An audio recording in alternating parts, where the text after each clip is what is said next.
You think you know Tom Jones? Think again, because behind that famous smile and that unbreakable stage presence is a story that will make your hands go cold. 85 years old, still walking on stage, and openly admitting he doesn't know how many shows he has left.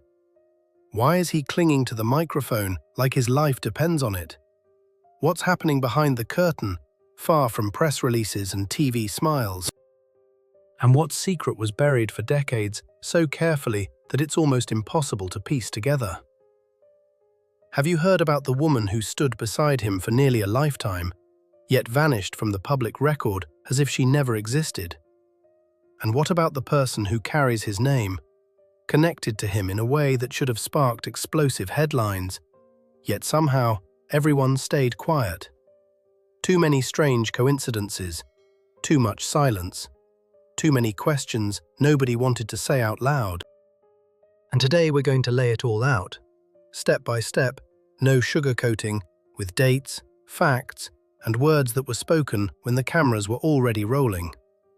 Watch until the very end, because the final detail flips everything. And after that, you'll never look at this legend the same way again. He was last photographed in 2018, Hoboken, New Jersey, outside a shelter. In his hands, a sign that doesn't bother with dignity, just the raw headline, "I need money." No entourage, no backstage pass, no protective distance between him and the street. And then the detail that stings. He was singing his father's songs to strangers who owed him nothing, hoping the melody would buy him a few coins and a few seconds of attention. So is that it? Is that the entire story? A famous last name reduced to cardboard and cold air outside a charity door? People scroll past a photo like that and pretend it's explained, as if one image can close the file. But it doesn't close anything. It opens the uncomfortable questions. How does someone with that surname end up here? And why does the surname not act like a safety net? This refers to the son his father has never met, not once, not in a hallway, not in a hospital room, not across a table where people actually talk like humans. The public gets the polished fragments, tours, interviews, the legend. But the private ledger is written in different ink, and it doesn't care about applause. That's where the second thread enters the story, quieter than gossip, louder than any chorus. There is a wife who stood beside him for 59 years and yet never turned herself into a public accessory. No television appearances, no interviews, no celebrity spouse brand. In a world where visibility is currency, she chose invisibility like a principle. And in the final months of her life, she kept something from the world, something almost no one outside the tightest circle understood in real time. This refers to the kind of silence that follows the cameras but never steps into frame. When she was gone, it was described as sudden, the sort of shock that makes everything look normal one day and unrecognizable the next. In April, she learned she had lung cancer, and the doctors weren't talking about long plans or hopeful timelines. They were talking about what cannot be fixed. And while audiences were busy with headlines and performances, a different countdown was running at home. Not by tour dates, but by weeks. Public life can keep its rhythm, but private collapse does not wait for an announcement. If you think this is just a sad detail in a famous biography, look again. This is the part of the story that refuses to be packaged because it isn't entertainment. It's consequence. There is a television network that ended 4 years of collaboration with the kind of cold efficiency usually reserved for paperwork.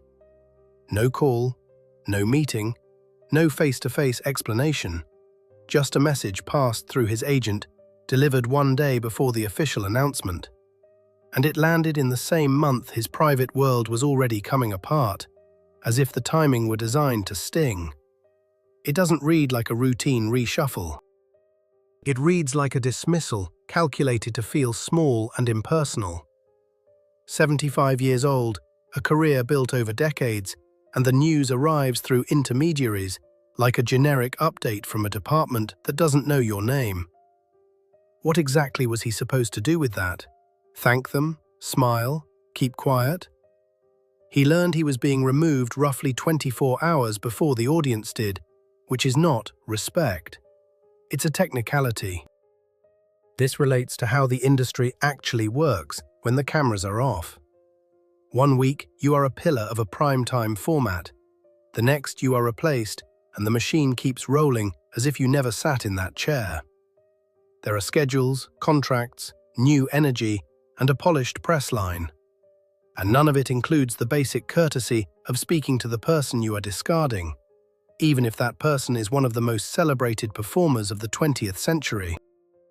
Then there is the voice itself, the second pillar, and it is more personal than any network decision.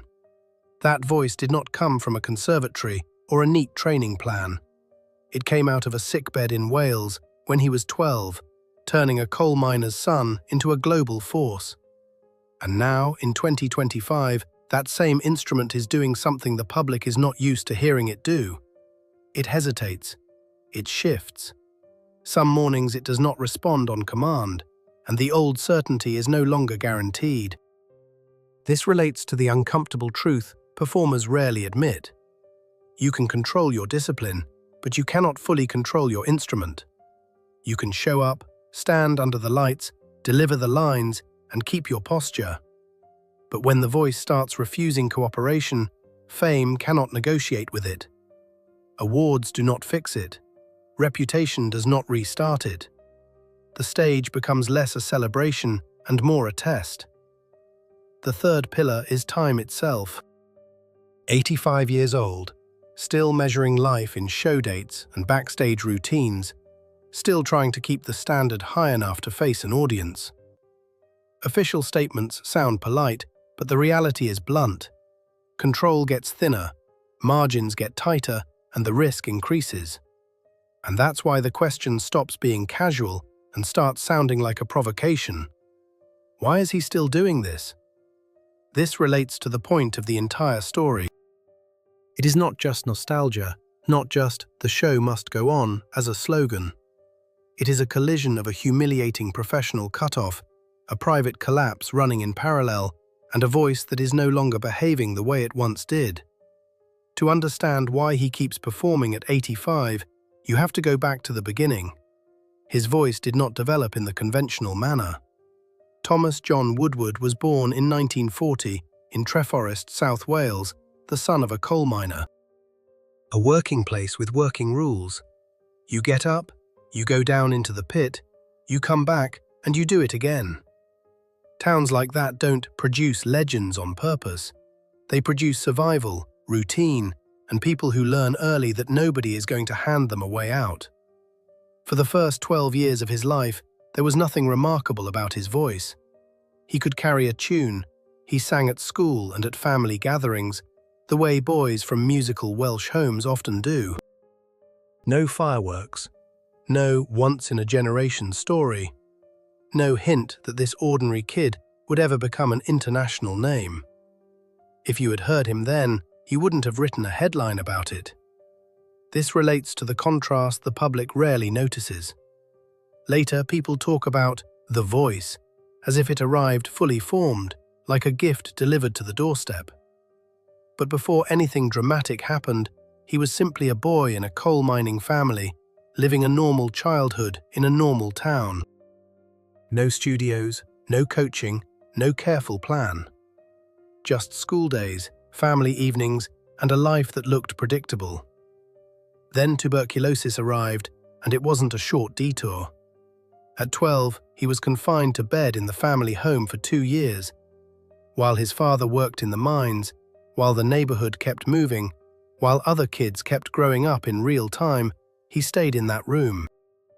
2 years is not a pause. 2 years is a separate life, a long stretch of stillness forced onto a body that should have been running around outside. This relates to what later becomes the turning point, even though it wasn't dramatic in the moment. It was slow, private, and relentless. When you live that long in silence, you start noticing everything. Footsteps in the hallway, voices behind doors, the radio, the rhythm of the house. And you start noticing yourself not as a performer, not as a personality, but as a body learning its limits and its strange new capacities. When he finally recovered, he came back changed in a way that wasn't sentimental, but fundamental. Not just wiser, not just tougher, but altered at the level of the instrument he carried inside him. Something had shifted, something had reset. And that is where the real story begins, because after he got out of that bed, the voice he was born with was no longer developing in the normal way. Something essential had changed. That boyish tenor didn't simply mature, it flipped. After the illness, the voice that should have stayed light and youthful came back as a baritone, heavy, dark and unfamiliar, the kind of sound people in Pontypridd didn't have a reference for. In a small Welsh town, everyone knows singing, choirs, family tunes. But this wasn't just a good voice. This was a voice that sounded like it had lived through something. This relates to how a myth is born in real life, through a mismatch that nobody can neatly explain. A child is supposed to sound like a child. Instead, a teenager shows up with a tone that feels older than his years, as if 2 extra decades were hiding in his throat. There were no coaches, no labels, no comfortable story to attach to it. The sickbed reshaped him, and people could hear it. He later recalled a school moment that lands like a blunt headline. He was singing the Lord's Prayer, and his teacher asked, "Why are you singing this like a Negro spiritual?" The wording is harsh, but the point is clear. His phrasing didn't fit the expected mold. It wasn't the polite, proper, school way of singing. And his reply was pure teenage honesty, the kind you can't fake. "I don't know, miss. I'm just singing it the way I feel." This relates to the rare thing he did not do. He didn't invent a clean, polished explanation after the fact. He didn't pretend there was a secret technique. He didn't dress it up as a plan. He admitted it was instinct. Then he tried to trace the instinct back to a source. Maybe he had heard Mahalia Jackson on the radio. Maybe the sound found him before he even knew what it was.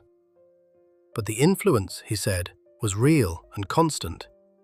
Gospel and the blues. And that's where the voice stops being only biology and becomes culture. Wales had its own musical tradition. Choirs, hymns, familiar harmonies. But inside him, something else was shaping the line. The weight of gospel, the ache of blues, the long, charged phrases that shouldn't have been living in a coal miner's son from a Welsh town. It made his sound feel foreign and gripping at the same time. This relates to the central paradox. He was still young, but the voice carried adult tension. Not polished, not academic. Lived in, rough-edged, emotionally direct. That's why people remembered him after a few notes. And when he said he was always influenced by gospel and the blues, it didn't sound like a pose. It sounded like the simplest explanation for the strange power that arrived after the illness and never fully let go. Tom Woodward was 16 when he married Linda Trenchard. She was 16 too, and she was pregnant. No sweet courtship story, no long build-up, no romantic timeline you can polish for the public.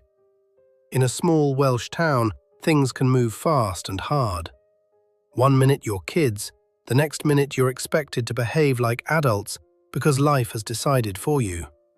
They grew up around each other, the way people do in places where everyone knows everyone and privacy is a myth. Then circumstances arrived before plans had a chance to exist. They married quickly, without ceremony, and their son, Mark, was born that same year.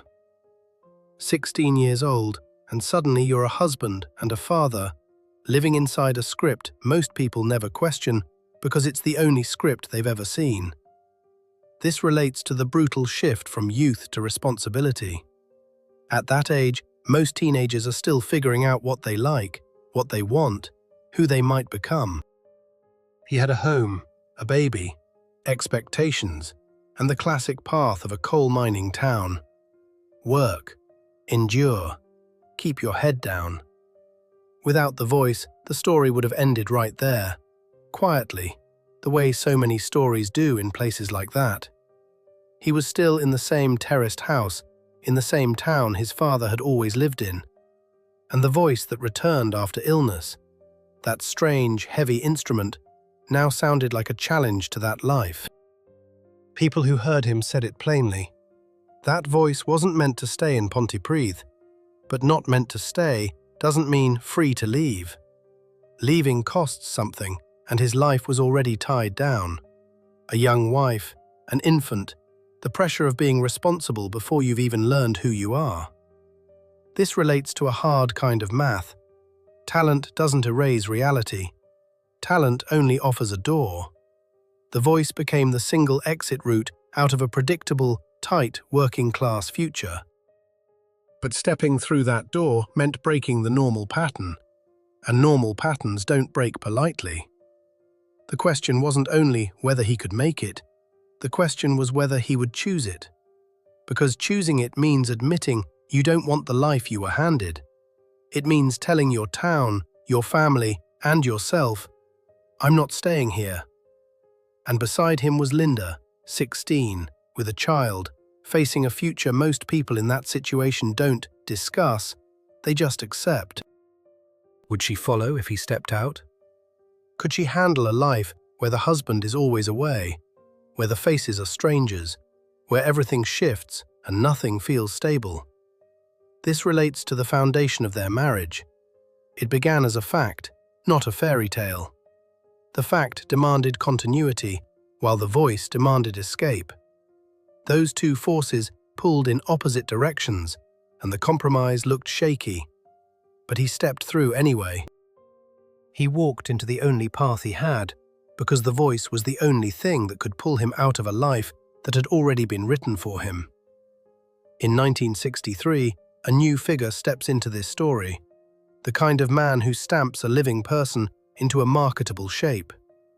A manager named Gordon Mills heard Tom Woodward singing in a working men's club in Wales and decided that a boy from Pontypridd sounded too small for a big industry.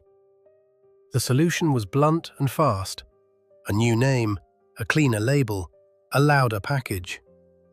Tom Woodward became Tom Jones, borrowed from a popular film of the same year. This relates to how the business turns identity into a product overnight. You can be a husband, a father, a coal town kid, and none of that matters the moment the machine smells a hit. What matters is the sound and how quickly it can be sold. Mills wasn't negotiating authenticity, he was negotiating speed, recognition, and impact. And he pushed the button. Then the acceleration starts, and it almost looks indecent in its pace. Within months, Tom Jones records the hit everyone knows, and the detail that keeps getting repeated is the one that sounds like an insult to everyone who works for years. It was done in just 2 takes. 2 takes is not comfort. 2 takes is pressure, a clean pass or nothing. The record climbs to number 1 in the United Kingdom and reaches the top 10 in the United States. He is 24, and his name is suddenly everywhere. This relates to the moment luck stops looking like luck and starts looking like a system. One week you're a club singer, the next you're a chart figure, and the people around you stop asking who you are and start asking what you can repeat. Number 1 at home, top 10 across the Atlantic. Those aren't compliments, those are instructions. And the industry does not pause when it gets instructions. It doubles down. A year later, he records the title song for the James Bond film Thunderball, and the scale shifts again. This is no longer a promising career. This is a voice being attached to a global franchise with a built-in audience and a high-gloss mythology. When you get pulled into the Bond orbit, you are not being tested. You are being stamped as part of the era's main spectacle. What had been remarkable becomes almost absurd in its speed. This relates to the brutal logic of instant stardom. First they rename you, Then they validate you with numbers. Then they weld you to a symbol people already recognize worldwide. No gentle climb, no slow adjustment. It happens so quickly that ordinary life can't keep up. And somewhere behind the headlines, the old world still exists. The town, the early marriage, the child, the responsibilities that don't vanish just because your new name fits better on a poster. Now he is Tom Jones, a name that sounds like a marquee. But the timeline is the real story. 1963, a new identity. Months later, 2 takes. Number 1 in the UK, top 10 in the US, then Bond. Almost no space to breathe. Later, people will call it destiny. Up close, it looks more like a high-speed launch, fast, profitable, and unforgiving. By 1966, this is no longer the story of a talented man who caught a lucky break. This is the story of a performer who has been officially crowned by the industry.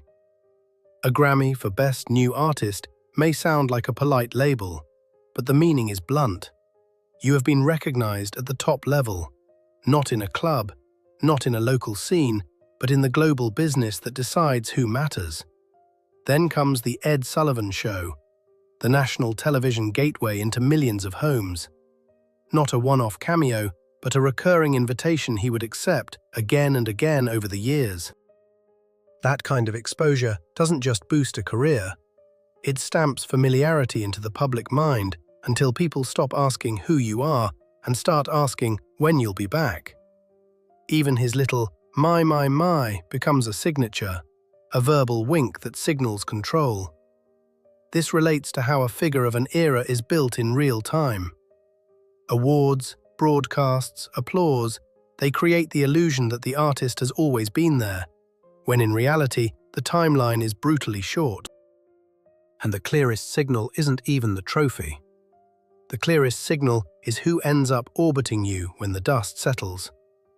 He met Elvis Presley at a party at Paramount Studios during the filming of Paradise, Hawaiian Style. And it's described not as a casual celebrity handshake, but as recognition, the kind that happens between 2 men who understand the same experience. You walk into a room and conversations die, not because you demand attention, but because your presence automatically takes it. That's not a trick. That's a specific kind of power. This relates to a rare form of closeness, not friendship based on hobbies, but friendship based on an experience almost no one else can truly share. People like that are surrounded by crowds and still feel alone, because equals are scarce. If Elvis treats you as someone he understands, you are not being filed under newcomer. You are being filed under peer at the top of the mountain.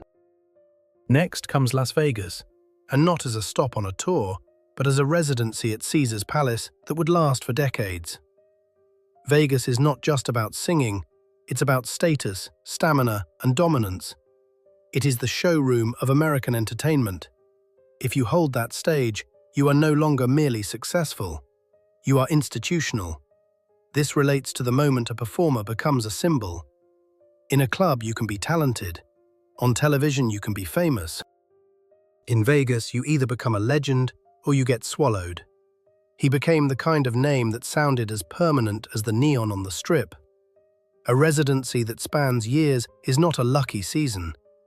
It is a declaration that you belong in the highest-priced spotlight. And the timeline is the punchline. Within 3 years of leaving Pontypridd, Tom Jones was one of the most famous performers alive. Not almost. Not building toward it. He was there. 3 years. From a coal town path to the root of global icons.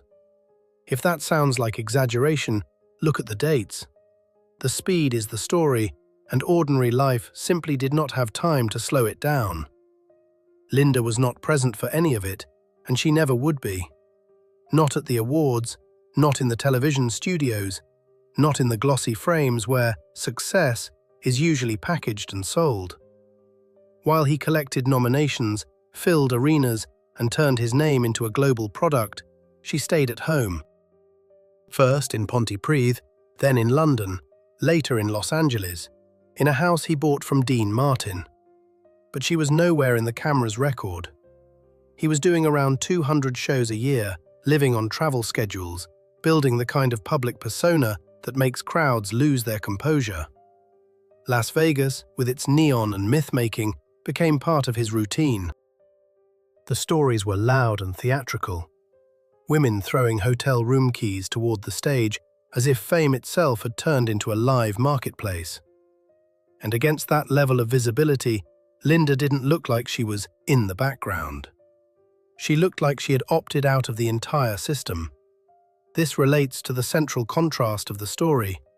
His life as a storefront, her life as a closed room.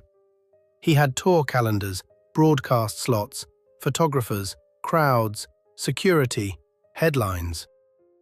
She had a home, a child, her own friends, her own rhythm. His world intersected with millions, hers held steady with a handful. Two realities running at the same time, side by side, barely touching. She could have been a standard part of the spectacle, red carpets, magazine covers, the legend's wife role that audiences are trained to expect. But she chose none of it.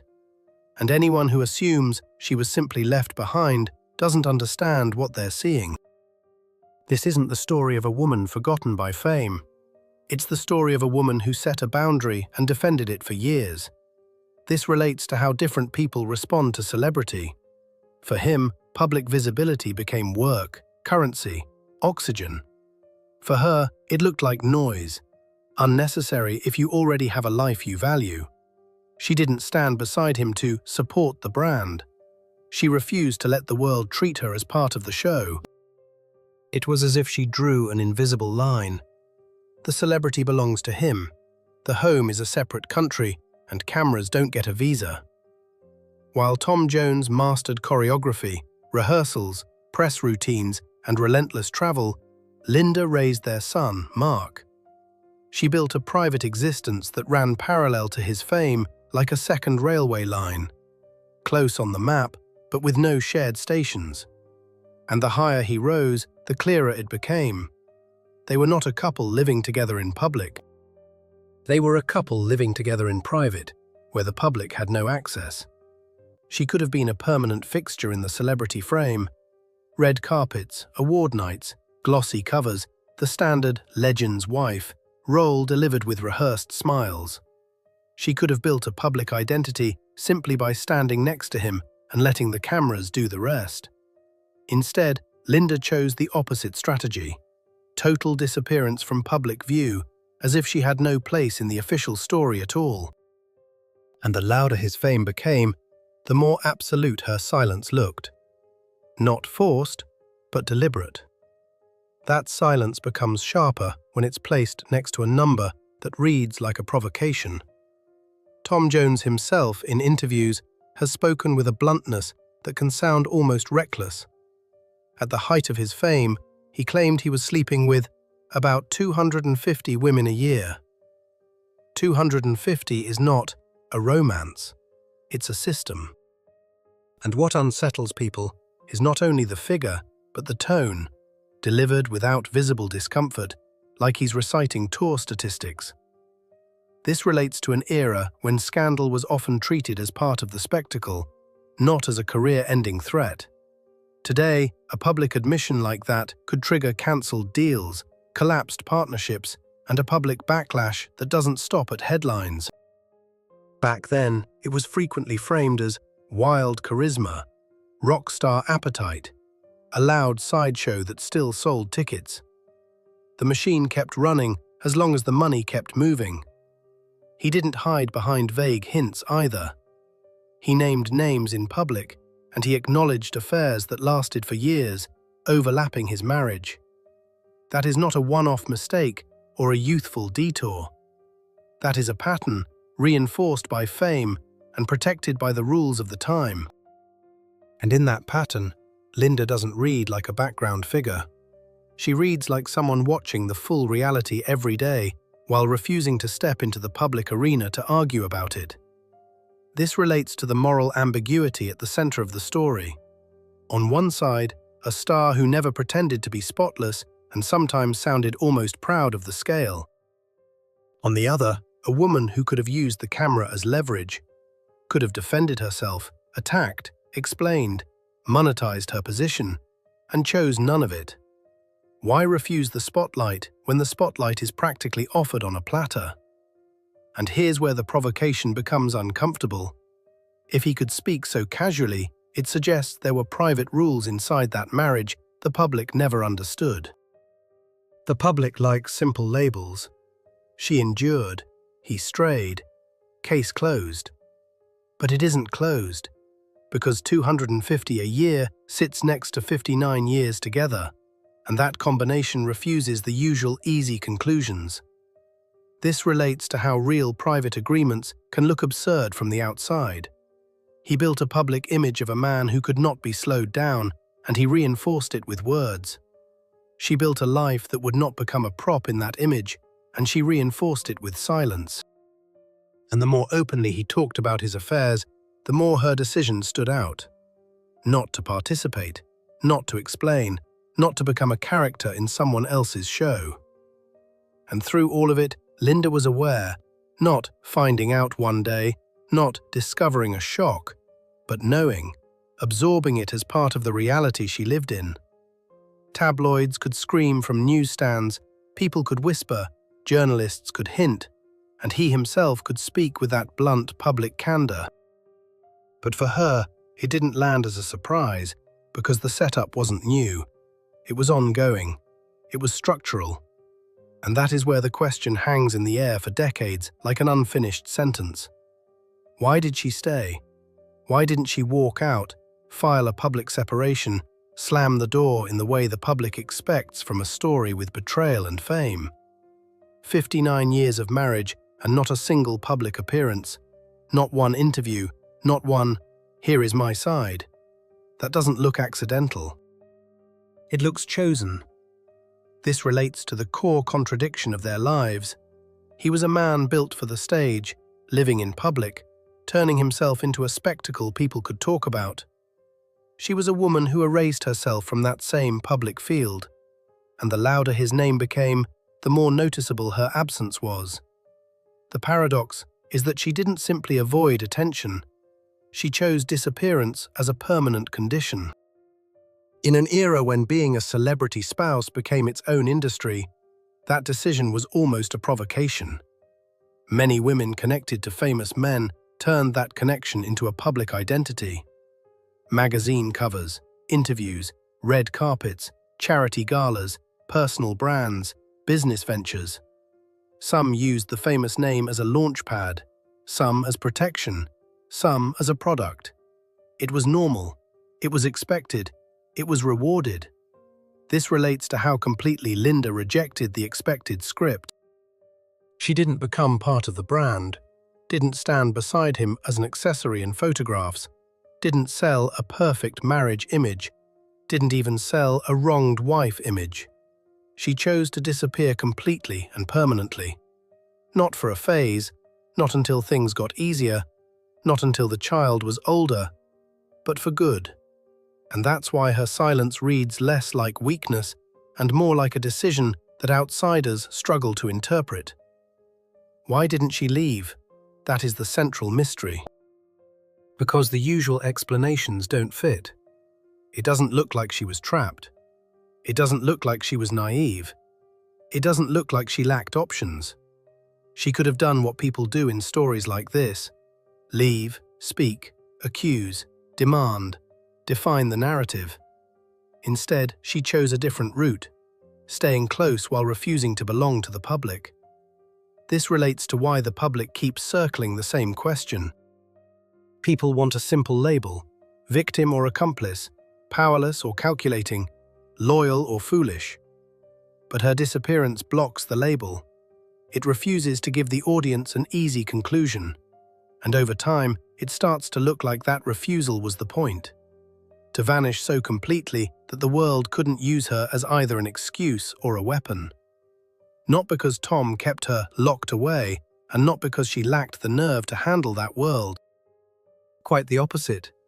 People who knew Linda described her as sharp, quick, witty, and privately confident.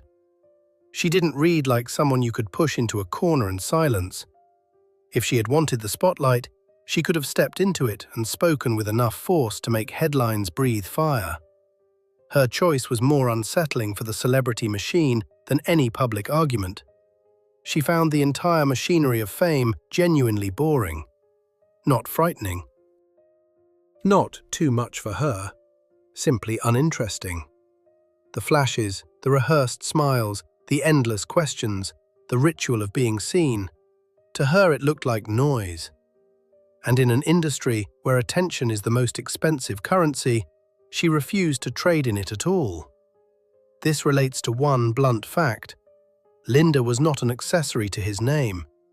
She had her own friends, her own social life, her own London circle that operated on its own terms and didn't need a famous husband's glow to feel complete. She could sit with people who didn't ask, "What's Tom doing?" because they were interested in her as a person. That alone breaks the expected script because the spouse of a superstar is usually pulled into the storefront. She refused to be even a background display.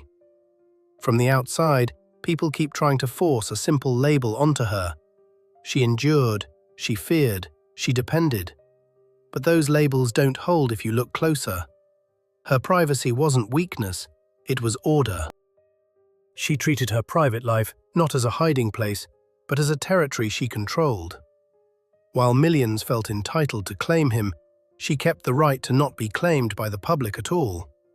This relates to why their union irritates anyone who loves easy explanations. He lived at maximum volume, stage, tours, crowds, a public life built for spectacle. She lived at minimum visibility. No camera, no legend's wife role, no performance of a perfect couple. And yet they stayed together for decades, as if the glue between them was not what the audience understands, but something stricter and more personal. Those who knew Linda spoke about her as private by choice, not by fear. She could support, she could challenge, she could end a conversation with one sentence when necessary. But she never gave the public access to her real position. She seemed to understand an uncomfortable rule. Once you open that door to the crowd, you don't get to close it again. So she never opened it, and this is where the story turns almost embarrassingly intimate. Because devotion like that can look strange from a distance. Living beside an explosion of fame while refusing to live inside it. What did it look like behind closed doors? Patience, cold calculation, or a rare ability to separate the person from the noise around him? Outsiders never truly grasp it. Only two people ever did, and one of them is no longer here. Tom's affairs were not a secret revealed one day. This isn't a story built around a single explosive discovery and a single dramatic scene. It was a long-running reality, stretched across years, even decades, that Linda didn't uncover so much as absorb and live alongside. Tabloid stories showed up on doorsteps. New names floated through headlines, and in interviews, he could speak about other women with a casual ease, as if he were discussing travel schedules. And that's where the usual melodrama collapses. There is no neat portrait of a poor martyr, trapped in silence because she has nowhere to go. There is no sudden awakening, no convenient turning point. Linda appears to have adopted a stance early and held it without wobbling. She decided what the marriage was and what it was not, and she kept that decision with the same stubborn consistency he kept his devotion to the stage. This relates to boundaries that look harsh from the outside because they don't fit the simple right versus wrong script people want. She didn't turn the situation into a public spectacle. She didn't run to the press to tell her truth. She didn't build a victim role designed for sympathy. She simply lived by her own rules, and those rules survived a level of pressure that would break most relationships long before they reached a milestone anniversary. Because the pressure was not only private, but public. It's one thing to deal with betrayal behind closed doors. It's another when headlines are shoved in your face and your husband openly adds fuel to the fire without flinching. For many couples, that would be the end by year 5. For many, by year 2. But in their case, the relationship continued as if the decision had been made and was no longer up for debate. This relates to why Linda doesn't read like someone destroyed by the situation. She reads like someone who refused to hand her life over to anyone else. Not to him, not to journalists, not to the audience. Her silence wasn't surrender, it was control over access. Outsiders could talk, print, speculate, and judge, but they couldn't enter the private core of what their marriage actually was. And that is why the story both irritates and grips people. It refuses simple moral verdicts. You can't just say, case closed, he's the villain, she's the victim. There's too much time, too much fact, too much sustained tension. She lived with the reality, not out of weakness, but out of a choice. A choice she held for decades under conditions that usually end marriages long before their 10th anniversary. Tom spoke about Linda in a way that sounds almost shocking for a man surrounded by arenas and constant attention. He described her as the only person who ever made him feel truly secure.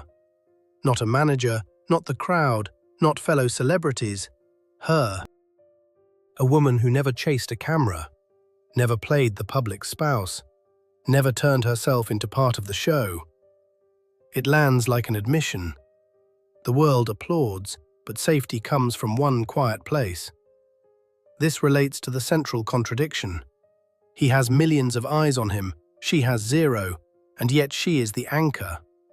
And the calmer that statement about security sounds, the harder the next set of facts hits. Because what follows is not about hits or glamour. It's about court orders, timelines, and a kind of emotional frost that doesn't melt under spotlights. In 1987, during a trip to Las Vegas, he had an affair with a model named Catherine Berkery. In 1988, a boy was born, and instead of acknowledging paternity, Tom denied it. Not for a moment, not as a misunderstanding, but long enough for the matter to move out of private arguments and into legal procedure. This relates to the moment a personal story becomes a file. In 1989, a court ordered a DNA test, and the result confirmed the child was his. After that came the financial ruling, approximately $2,500 per month in child support. At that point, this wasn't about feelings or explanations, it was about enforcement, the system stepping in because the adults couldn't settle it on their own.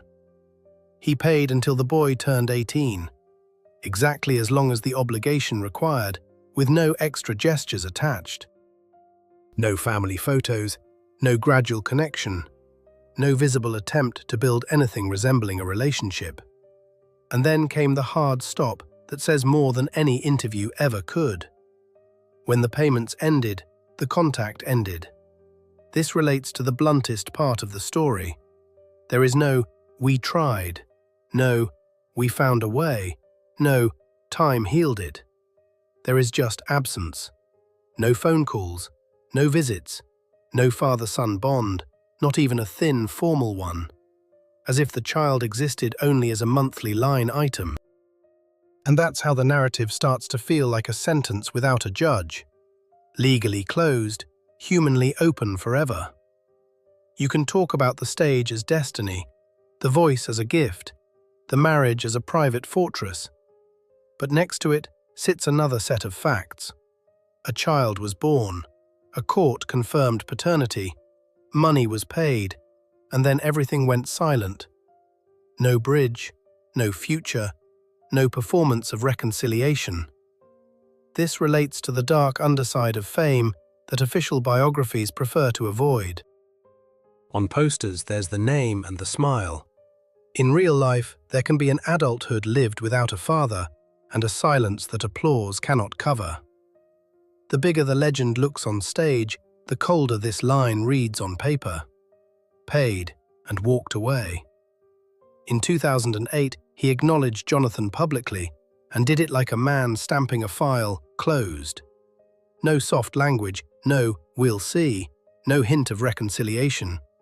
The meaning was blunt. He wanted no connection. For the audience, it sounded like another dose of celebrity candor.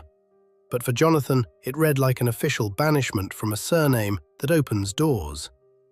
10 years later, in 2018, reality answered that line in the most brutal way.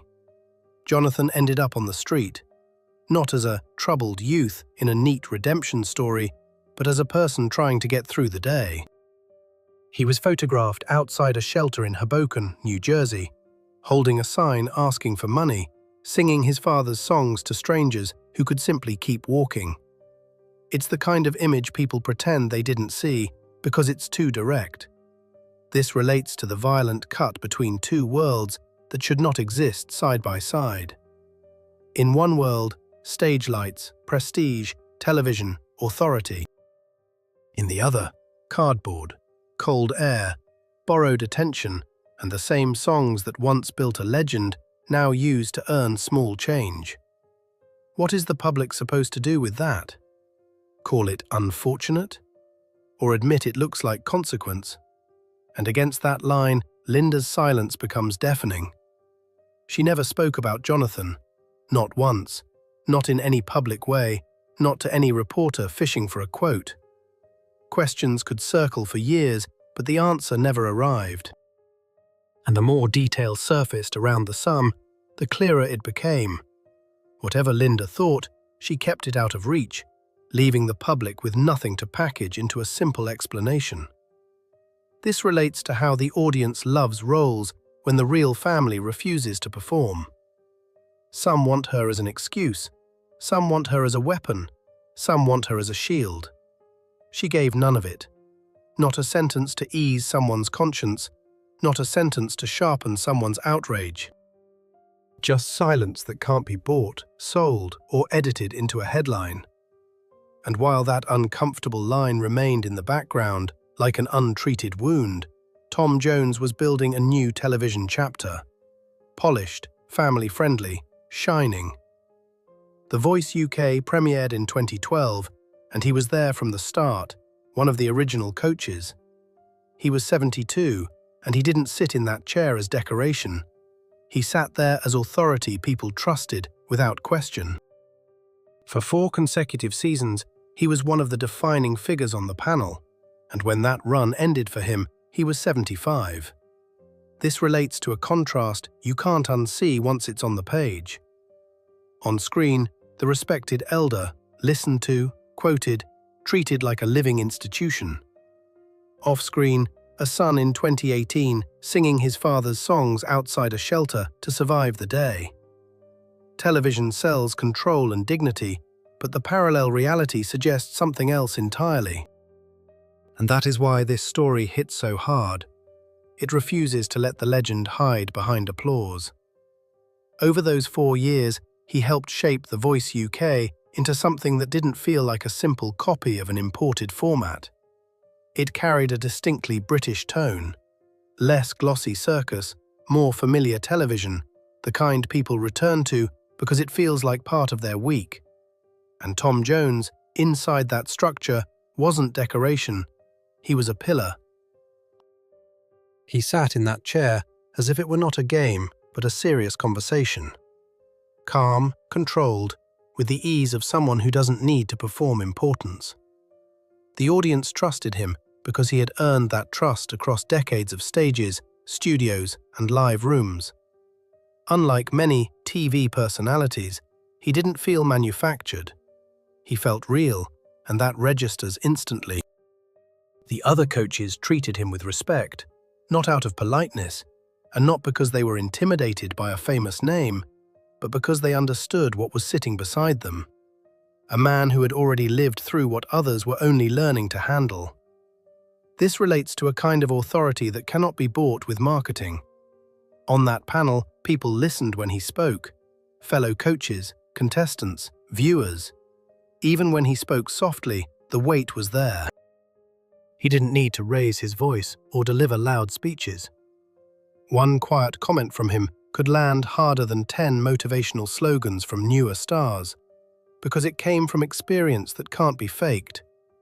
And for Tom, it offered a different kind of relevance than anything he had chased before. Not the roar of a Las Vegas crowd, not the adrenaline of a sold-out tour, not the familiar rush of a stage feeding off noise. This was quieter, but possibly deeper. He became a weekly presence in people's homes, Saturday after Saturday. Predictable, familiar, almost domestic. Not a spectacle that arrives and leaves, but a figure you grow used to, like a trusted voice coming through the living room. This relates to the shift from arena to living room. An arena demands instant impact, loud, bright, immediate. A living room demands trust. You have to be allowed into someone's evening routine, into the private space where television runs alongside dinner and conversation. Tom Jones was built for that kind of entry. He didn't need to be sold every week. He was simply switched on. To the public, he became less a show and more an anchor. Someone who speaks without fuss, who doesn't chase youth drama, who treats singing as craft and discipline. And that is why his role on The Voice mattered. It gave him a softer, steadier power. Touring gives flashes. Television gives presence. In those 4 seasons, he gained a new kind of influence. Not the kind that explodes, but the kind that settles in, becoming familiar and welcome rather than a spectacle. In August 2015, a message arrived that reads less like a decision and more like a humiliation. Not a phone call, not a meeting, not a conversation between actual humans. Just a note delivered through representatives. The BBC had decided to replace Tom Jones on The Voice UK. His chair would be filled by Boy George and Paloma Faith, and the change was set in motion without offering him a direct explanation or even a basic courtesy. He didn't hear it straight from the network. It came second-hand through intermediaries, as if he were a minor staff member being rotated out. And the timing was the sharpest part. He learned about his own removal 1 day before the public announcement. Officially, that looks like advance notice. In reality, it's 24 hours to swallow the blow, keep your face steady, and avoid saying what you really think. This relates to the feeling of a machine that doesn't recognize age, achievement, or dignity. You can be the steady presence that helped define the show's tone, the familiar voice that viewers trusted, the figure who made prime time feel safe rather than noisy. And then, one day, you're crossed out with administrative coldness. Respect gets replaced by procedure, and procedure gets delivered like a memo. He didn't stage a public meltdown, but he also didn't pretend it was normal. After the dismissal, he gave reporters a line that landed like a verdict on the system itself. Sometimes you wonder whether it's run by humans or a machine sitting in a basement. No theatrics, no inflated drama, just controlled anger from a man who had spent decades learning how to speak without losing control. He was 75, and he was told he was no longer needed, as if he was simply an extra chair. This relates to the public side of the collapse. A status hit delivered in the ugliest possible way. But in the same month, while headlines could have focused on panel changes and TV strategy, something else was happening behind closed doors. Something far heavier than a network decision because it cannot be rewritten by a press office or replaced by a new name. In August 2015, Linda received test results that confirmed her worst fears. No cameras, no public statements, no staged sympathy. Just a medical verdict landing in a private room, turning ordinary time into countdown time. And that's the brutality of the moment. 2 blows arriving almost at once, as if someone wanted to see how much a person can absorb without being allowed to stop. This relates to the doubling of pressure that turns this from celebrity biography into a record of collapse. First, the industry cuts him off from his most significant television platform with mechanical disrespect. Then, home life delivers a blow no amount of fame can soften. After August 2015, the question changes. It stops being, why does he keep performing? and become something sharper. How did he keep standing at all? Linda had fought it before, once, and she won. Then again, and she won again. 2 victories can create a dangerous illusion. You start thinking the third round will follow the same pattern, that the body will pull through, that this is something you can simply endure and outlast. But the third time was different. The doctors were blunt. It was terminal. No soft language, no careful optimism, no, we'll see how it goes. Just a fact that changes the air in a room. This relates to an important point. This wasn't a dramatic coincidence designed for narrative effect. No one needs to connect the dots to make it feel meaningful. Within a few weeks in August 2015, things happened the way they sometimes do in real life. Harshly, without order, without mercy. First, he was removed from his most significant television platform with mechanical disrespect. Then the medical verdict arrived for Linda. No pause, no chance to breathe, no space to postpone reality. He kept performing through the autumn and into the winter, because that's what he had always done, and because Linda insisted he do it. From the outside, everything looked normal. Tour dates, venues, professional interviews, the practiced composure, the familiar delivery. The public saw the performer holding the standard, not showing weakness. People bought tickets to see Tom Jones, and they got Tom Jones. Control, discipline, a man who knows how to do the job without explaining his private life. This relates to the double life effect, where a person has to live in 2 parallel realities and cannot allow them to collide. By day, he played the role he knew best, the steady professional who doesn't wobble. By night, behind a closed door, he entered a different world where applause meant nothing. In that world, everything was measured in test results, fatigue, and the slow shift from one week to the next as the situation worsened. From that point on, there was a timer inside every performance, a ticking clock the audience couldn't hear. In the venue, the rhythm stayed familiar, but inside him, a different countdown was running. He walked on stage, knowing that, at home, something was unfolding that could not be stopped by money, by willpower, or by experience. And if concerts had once been simply work, they became something else. A way to hold normality in place for a few hours.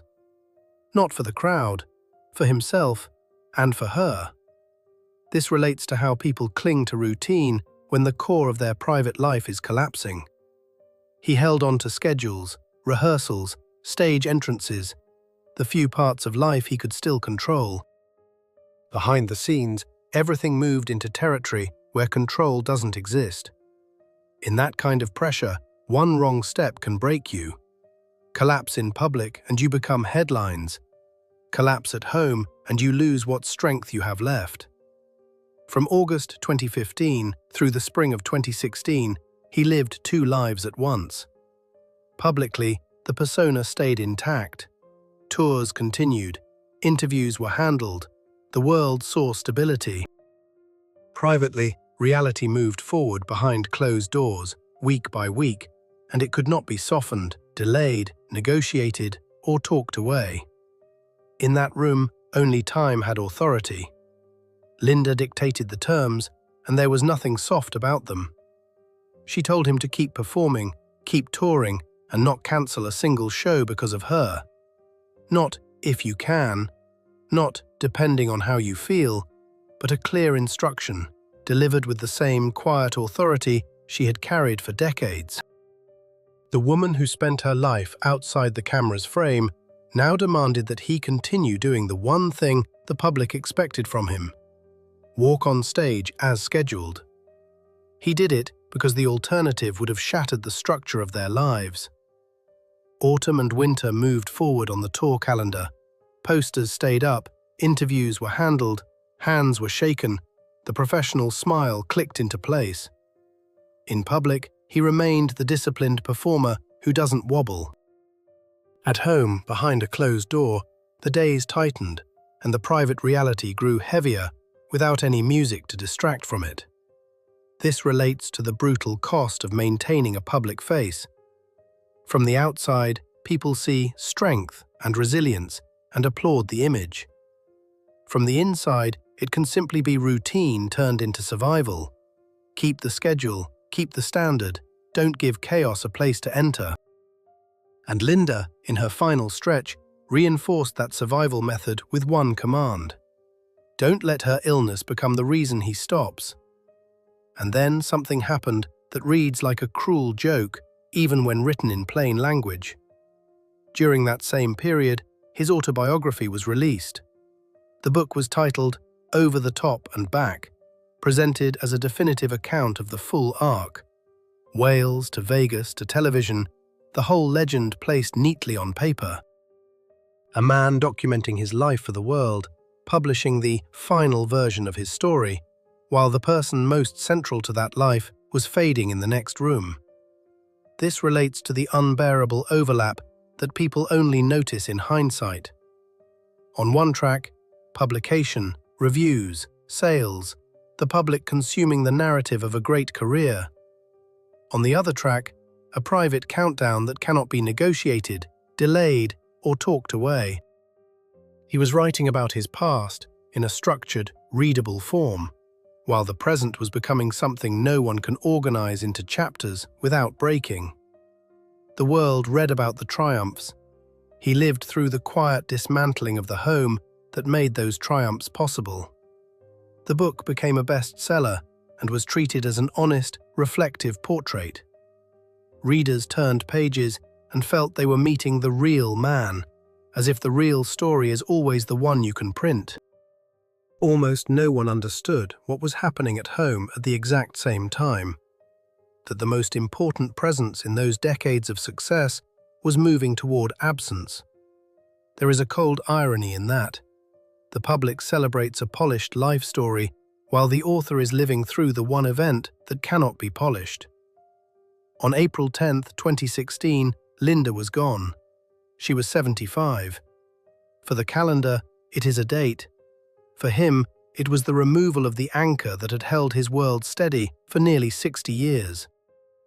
And that is why her instruction, "Don't cancel a single show," lands not as a sentimental line, but as the last firm grip she could place on him, keeping him upright when everything else was slipping away. After Linda was gone, he did what people often do when a place starts to feel unbearable. He sold the Los Angeles mansion, the kind of house built around a celebrity lifestyle, even though Linda had never wanted to live inside that lifestyle.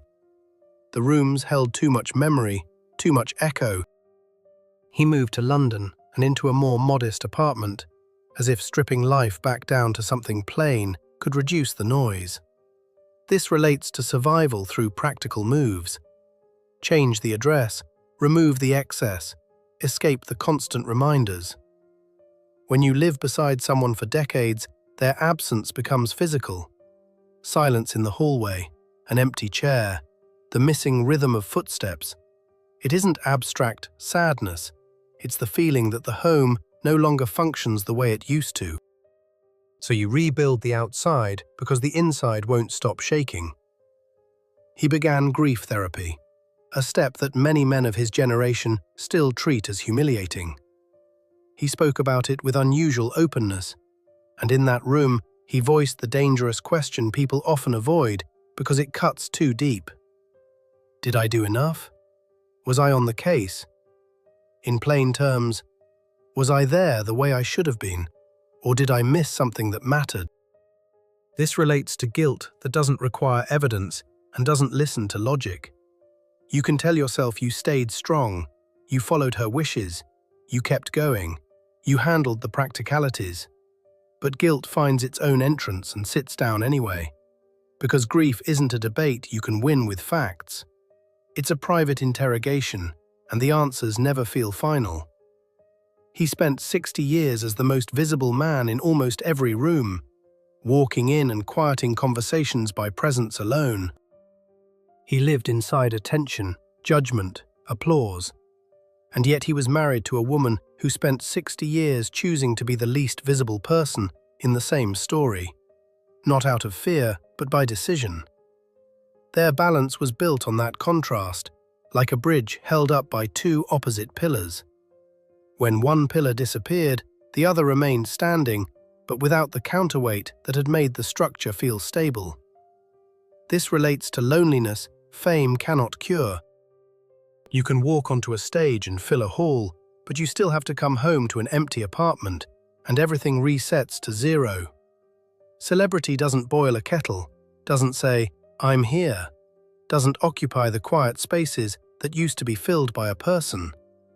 That's when even a world-famous man has to face the thing he never practiced in public, living without witnesses and without a role. The question, "Did I do enough?" didn't vanish after a few therapy sessions. It clung to him like a label no one else could see, but he could feel against his skin. He carried it into concerts, into dressing rooms, into interviews, into every public appearance. He wore it like an unliftable weight, something you can't hand off and can't throw away because it's tied to the one person who ever made you feel secure. This relates to the true cost of their partnership. When the anchor is gone, what remains is a test of honesty. Not with the public, with yourself. The stage used to be a refuge. Now it became another place where he brought that private question, like a hidden scar. He kept living, kept working, kept holding his face steady. But inside, the conversation didn't end with applause. In 2017, he was back on The Voice UK, sitting in the same chair as if the interruption had never happened. The BBC reversed course and Tom Jones returned to prime time with the calm of a man who refuses to beg for his own place. On screen, it looked almost provocative. They remove him, they bring him back, and he doesn't perform gratitude. He performs control. The public gets the message in one glance. He's still here. He kept touring, kept recording, and kept his private life off the operating table. In interviews, he spoke about Linda with warmth and precision, but only within strict limits. A few sentences, carefully chosen, no long confessions. No theatrical breakdowns, no public bargaining for sympathy, just boundaries that don't move. It was as if he was saying, politely but firmly, "You can watch me work. You don't get to own the rest." This relates to the skill he leaned on after her passing, controlling access. On stage and on television, he remained the professional version of himself, steady and functional. He knew how to pause, how to deflect, how to smile when smiling is part of the job. The calmer he sounded, the more it felt less like habit and more like survival discipline. Years passed, and the public image hardened into something almost stone-like. Tom Jones carries on. Tom Jones endures. Tom Jones doesn't crack. He became a familiar weekly presence again, the kind of figure people treat like permanent furniture in their media lives. His return to television read like proof of status. The system can shuffle seats, but it can't fully erase him. And he helped that narrative along by refusing to show anything he didn't want shown. This relates to how quickly audiences build a monument out of a living person. If the performer walks on stage and doesn't fall apart, people conclude, he's fine, he got through it, the story is closed. In 2021, he released Surrounded by Time, and it was taken as another piece of evidence. Look, he's not just present, he's working, he's sounding strong, he's still producing. It's a comforting storyline, and comfort sells. But comfort here is misleading. Outwardly, he kept playing the role of the man nothing can break, and he played it with expert control. New music, live dates, steady interviews, a composed voice, all of it delivered without letting anyone cross the line he set. And over time, a new version of the legend formed, not the young predator of the stage, but the last of the giants, moving forward at full posture, even while the inside shifts. On September 3rd, 2022, he stepped onto the Voice UK stage and performed a song whose title sounds like both a warning and a vow. I won't crumble with you if you fall. He delivered it with control, Steady voice, measured phrasing, no extra movement. The audience is used to seeing Tom Jones as composed, disciplined, almost untouchable. For most of the performance, it looked like the familiar routine. Take emotion, contain it, present it cleanly. The song ended, and the studio fell into silence. Not the neat TV pause that gets smoothed out with applause, but a real heavy silence where people don't know what to do with what they just heard. Then something happened that caught everyone off guard. Tom Jones stopped performing. He didn't pivot into a smile, didn't treat it like another segment, didn't hand the moment back to the format. He turned toward the other coaches, the audience, the cameras, and said something he had not said on television in the years since Linda was gone. This relates to the rare moment when a person breaks his own script in front of a nation. His fortress had been built on one principle: private grief stays private. He had spoken about Linda before, but carefully, in limited doses, like a boundary line he wouldn't let anyone cross. That night, he stepped over his own line and shared what she told him near the end. "You can't crumble with me. Don't fool with me now. You've done everything you can." It doesn't land like soft comfort. It lands like an order to survive. In that moment, years of discipline, the whole public image of "I'm fine," cracked in full view. Not because he staged a dramatic breakdown, but because he allowed the sentence out.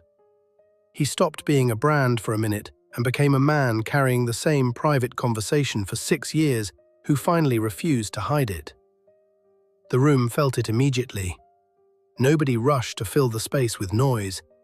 People simply listened. This relates to why such moments stick harder than any classic hit. Within 24 hours, the song climbed to #1 on UK iTunes. And it wasn't because the melody suddenly outperformed everything else. It was because the audience had witnessed something rare. The legend dropped the armor for a second. People weren't buying production, they were buying proof. A live glimpse of what exists behind the controlled face. That night made one thing clear. The monument had been fractured for a long time. He held it together the way professionals do. Strict posture, no public collapse, no messy confession.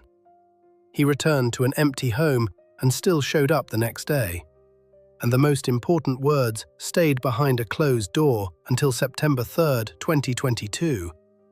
Then he spoke them on air, and millions heard what was on the other side of his calm. It is now 2025, and the concerts have stopped. The official line is neat and clinical. An upper respiratory infection, doctors advising rest. Press statements always sound like a temporary pause, a routine interruption, the kind of thing you fix with time and patience. But this story has too many sharp edges to trust the paperwork alone. This relates to what he has admitted in plainer language than the industry prefers. He has said his control over the voice has weakened. There are mornings when the instrument simply doesn't respond, as if a switch flips inside the body and the familiar command, "Work," no longer works. For a performer, that isn't a small inconvenience. It's an alarm bell you can't silence with a smile. And that's where the uncomfortable truth sits. The voice that once came out of a sickbed in Wales and turned a coal miner's son into a century-level figure is now behaving differently. It ages the way all instruments age, with no respect for biography. Awards won't make vocal cords younger. Applause won't restore certainty. Memory won't replace control. The public likes to believe legends run the whole machine, but legends still answer to physiology.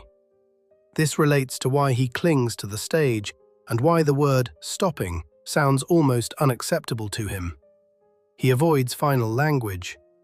No clean farewell tour. No tidy last bow. No polished closing chapter. Because the question isn't whether he wants to continue. He does. The question is whether the voice will allow him to continue in the way he considers dostoyna, without feeling like he's betraying his own standard. For 9 years he followed the instruction Linda left him. Keep going. therapy, empty rooms, public composure, the televised moment when his discipline cracked and her words finally came out. He carried all of it and kept moving.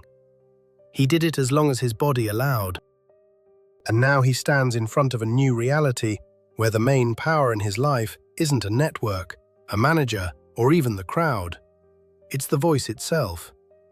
This relates to the real existential ending, sharper than any headline. The central question is no longer, will he keep performing? He doesn't even frame it that way, because it may not be a choice. The question is whether he will get to decide the ending on his own terms, in his rhythm, with his control, or whether the voice will decide for him, quietly, without announcements, simply fading more often in the mornings until the stage becomes impossible. And if that happens, no legend can negotiate, because the legend is built on sound. There exists a son with whom he has never shared a room. Not backstage, not across a kitchen table, not in a quiet conversation where nobody is performing. There is a surname that should open doors, yet in this story it works like a lock. It grants access to the stage while leaving someone outside in the cold. And the uncomfortable question is simple. How does a legend end up with a family line that feels cut out of the record? Alongside that sits a union that lasted nearly 60 years, built on rules outsiders never fully understood. He lived at maximum volume, tours, crowds, cameras, the endless public life.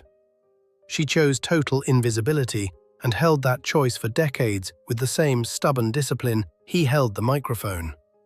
From the outside, it looks like contradiction, but inside it was structure, a private agreement that kept the whole thing standing. This relates to why you can't reduce this story to hits and headlines, because August 2015 showed how quickly two forces can hit at once. First, the cold move of a television machine that replaces a man through intermediaries, giving him a single day to swallow it. Then, in the same month, Linda receives test results that turn ordinary time into countdown time, and nothing in fame can negotiate with that. After that, he kept walking on stage as if nothing had changed, and that was the hardest part. Publicly, he remained the professional who delivers, who holds posture, who doesn't crack. Privately, week by week, the person who anchored him was slipping away, and applause couldn't slow it down. He lived in two realities at the same time, each demanding a different face. This relates to the night the fortress finally split in full view. On September 3, 2022, he didn't just perform a song, he stopped and spoke Linda's words out loud. "You can't crumble with me, don't fall with me now. You've done everything you can." The studio went quiet, and a nation heard something rarer than a classic chorus. A man letting one sealed sentence escape. The next day surge wasn't about production or melody, it was about witness. Now it is 2025, and the concerts have paused. Official statements stay tidy. Illness, medical advice, rest. But he has admitted the sharper truth. Control has weakened, and some mornings the instrument doesn't respond the way it used to. The voice that built the entire career is aging, and it does not care about trophies. This relates to the ending that refuses to look like a clean farewell. The central question is no longer whether he wants to keep going. He does. The question is whether he gets to decide the final moment on his own terms, or whether the voice decides for him, quietly, without announcements, simply fading more often until the stage becomes impossible. And in that silence, the sun returns as the conversation that never happened. Years later, he was asked how he remembers Linda. Not a timeline, not a medical detail, not a grand statement, just the image that stays. His answer was 4 words. "I think of her laughing." Not failing, not disappearing, but laughing. A short line that hits harder than any speech. This relates to the core of the story. Behind the spotlight, there is always a private ledger that doesn't fit on a poster. A son never met. A marriage lived by its own rules. 2 blows in 2015, a crack in 2022, and a voice in 2025 that sounds softer than before. If you want more stories told this way, direct, fact-heavy, and without the glossy myth, leave a like and subscribe.